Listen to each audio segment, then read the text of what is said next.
पर फिर मीडिया पर भड़क उठे। मध्य प्रदेश के महू में जय बापू जय भीम जय संविधान रैली को संबोधित करते हुए राहुल गांधी मीडिया पर फिर से भड़क उठे। मीडिया पर सवाल खड़े करने लगे। उन्होंने कहा मीडिया पाकिस्तान की बात करेगा, अफगानिस्तान की बात करेगा, लेकिन हिंदुस्तान की नहीं। मीडिया अडानी की बात करेगा, अंबानी की बात करेगा, लेकिन किसान मजदूरों की नहीं। हालांकि ये पहली दफा नहीं है जब राहुल ने मीडिया पर सवाल खड़े किए हों। लोकसभा चुनाव के वक्त भी वो अपनी रैलियों से मीडिया पर निशाना साधते थे। लेकिन सवाल है कि राहुल को आखिर मीडिया से इतनी नफरत क्यों है? राहुल बार बार मीडिया को निशाने पर क्यों लेते हैं? और देखिए, मीडिया पर उन्होंने निशाना साधा और वही बयान हम चला भी रहे हैं, तब भी मीडिया पर वो कह रहे हैं कि ये नहीं दिखाते। आज इसी मुद्दे पर चर्चा भी करेंगे, लेकिन सुनिए जरा राहुल का वो बयान जिस पर फिर बवाल हो सकता है। ये मीडिया कैमरा लिए घूम रहा है, ये आपका मीडिया थोड़ी है, ये अदानी अंबानी का मीडिया है।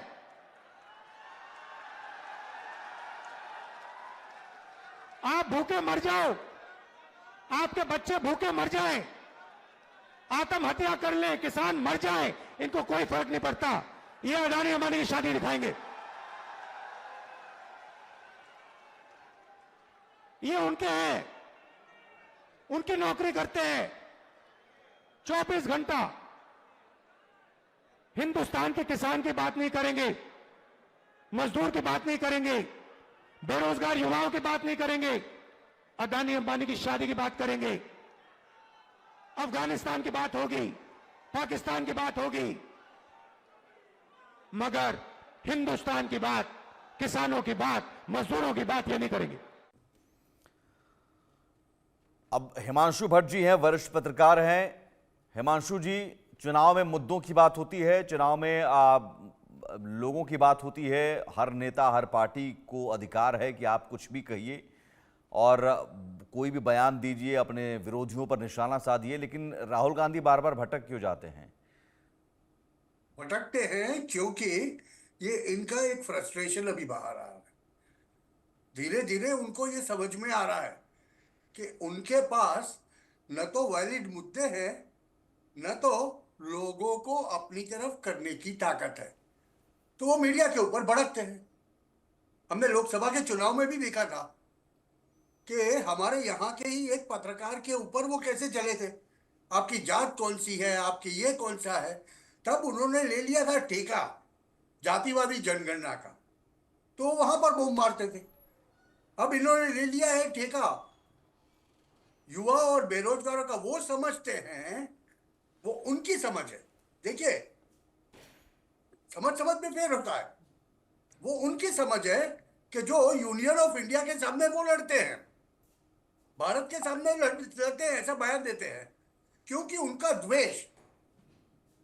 द्वेष जो भाजपा की तरफ है, आरएसएस की तरफ है, वो बदल के राष्ट्र विरोधी हो गया है। सबसे बड़ी तकलीफ वो है।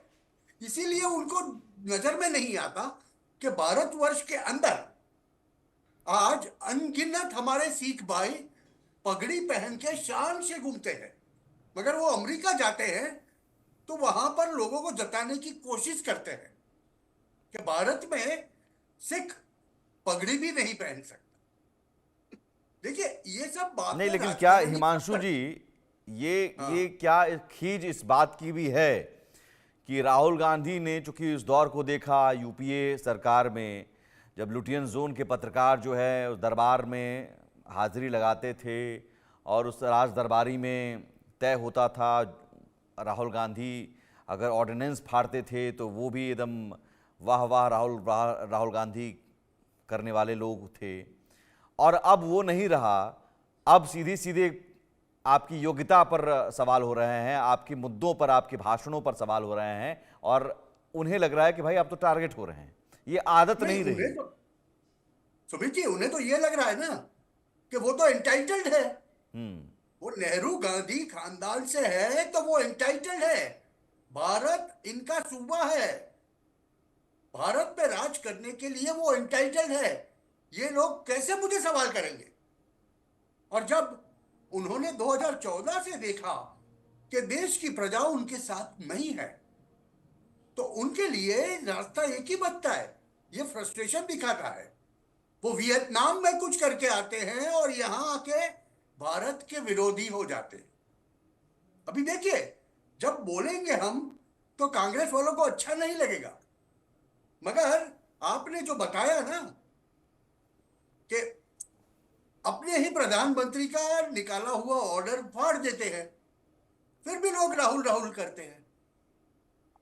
अभी वहां से शुरू करके आज 2024-25 में जहां तक कि आप राहुल गांधी की राजकीय यात्रा को देखें तो आपको पता चलेगा कि ये एक ऐसा राजकारणी शख्स है कि जो एस्टैब्लिशमेंट के सामने जाने की कोशिश तो करता है, मगर उनमें खुद में वो सामर्थ्य नहीं है।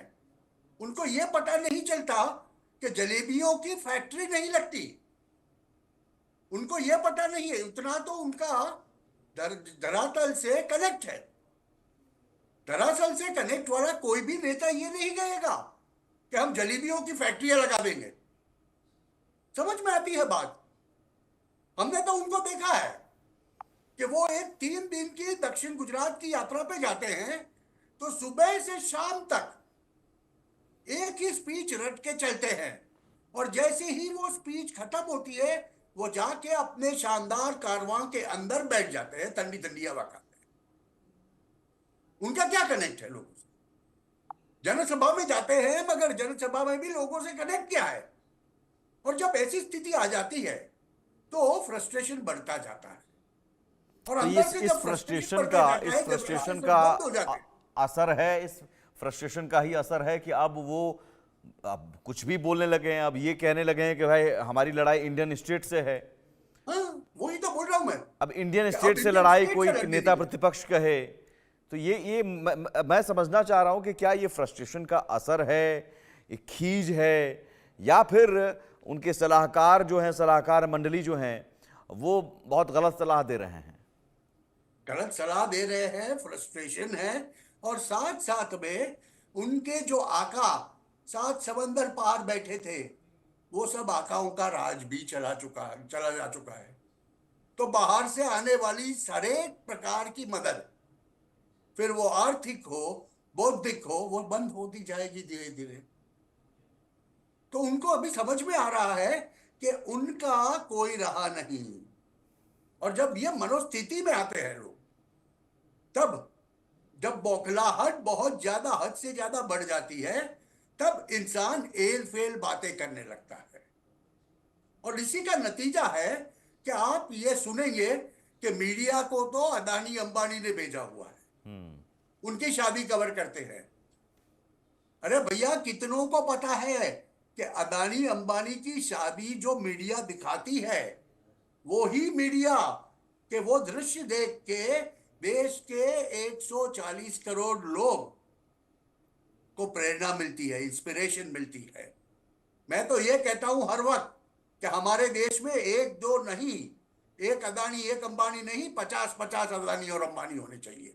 और वो बनने की प्रेरणा जब इंसान के कार्यों से मिलती है, जब देश की इकोनॉमी बिल्ड होती है। ऊपर से देखिए आप, 10-12 साल में उन्होंने सोचा था कि भारत का बेड़ा गर्क हो जाएगा, ठीक है, वो तो कुछ हुआ नहीं जी। 5वें से भारत तीसरे तरफ जा रहा है, तो वहां उनके लिए कुछ बचा तो क्या नहीं। ये एक मान लिया जाए कि मुद्दों की कमी है, ना आप जीत पा रहे हैं, ना हरा पा रहे हैं, और ये खीज है, ना आपका जय संविधान चल रहा है, ना जय जवान चल रहा है, ना जाति जनगणना चल रहा है, ना अब आप जय बापू जय भीम जय संविधान फिर कर रहे हैं, वो भी उतना नहीं चल पा रहा है, आपके कार्यकर्ताओं में उत्साह नहीं जगा पा रहा है। तो अब गलती चुनाव आयोग की हो जाती है, ये हारते हैं तो गलती हो जाती है एजेंसियों की, ये हारते हैं तो अपने आप को आईना में देखने के बजाय इनके लिए सब गलत हैं। मीडिया, चुनाव आयोग, ईडी, सीबीआई, केंद्रीय एजेंसियां, यहां तक कि आप कह रहे हैं इंडियन स्टेट, तो सीधे सीधे इंडियन स्टेट को ही उन्होंने